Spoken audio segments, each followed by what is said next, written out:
Thank you, everyone.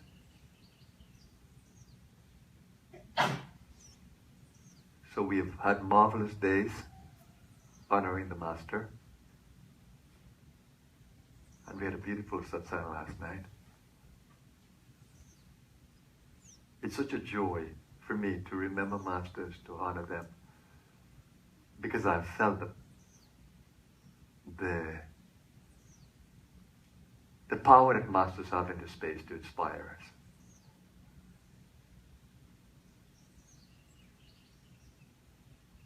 Of course, the Master didn't give me anything that I didn't already have. But I didn't know that I had it.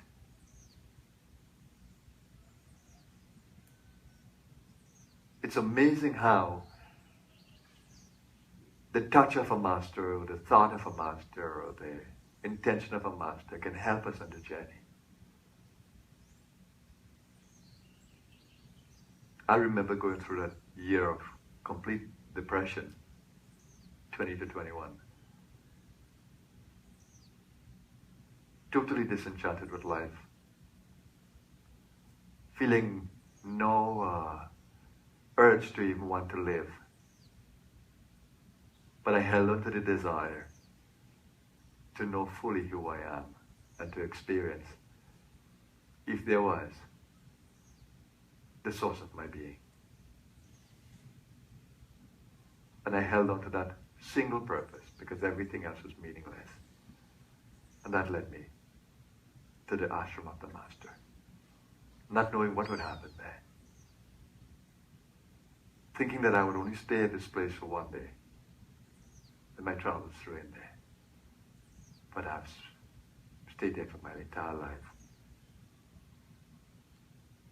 from 21. Physically and energetically, I'm still there. Every morning as I chant the Guru Gita, I'm sitting in Ganesh Puri. Although my body is here, but my heart sits in Ganesh Puri.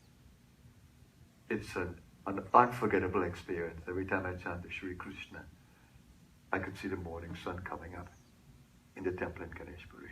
And when I sit here and look out through the door, I am having the same deja vu of being in Ganesh Puri.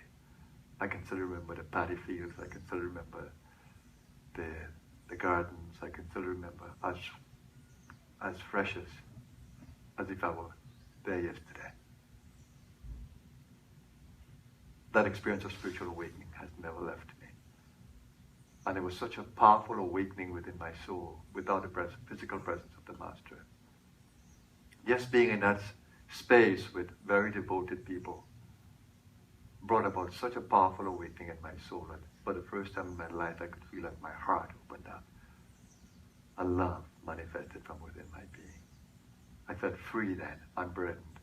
And that was the beginning of a special journey of 3 years. Of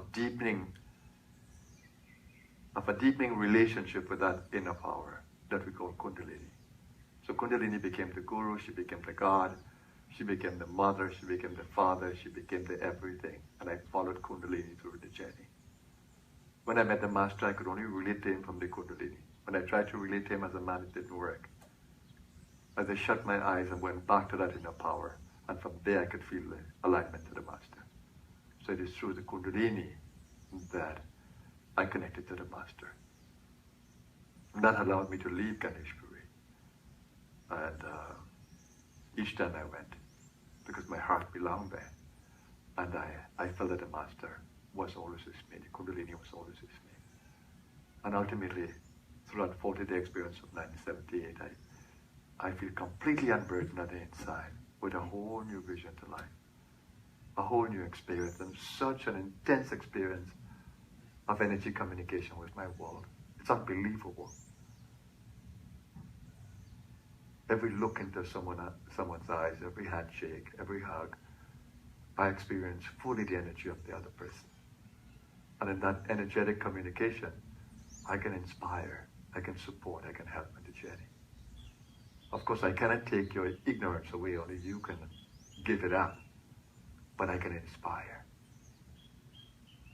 I can stand there with the light that you may see a constant light before you.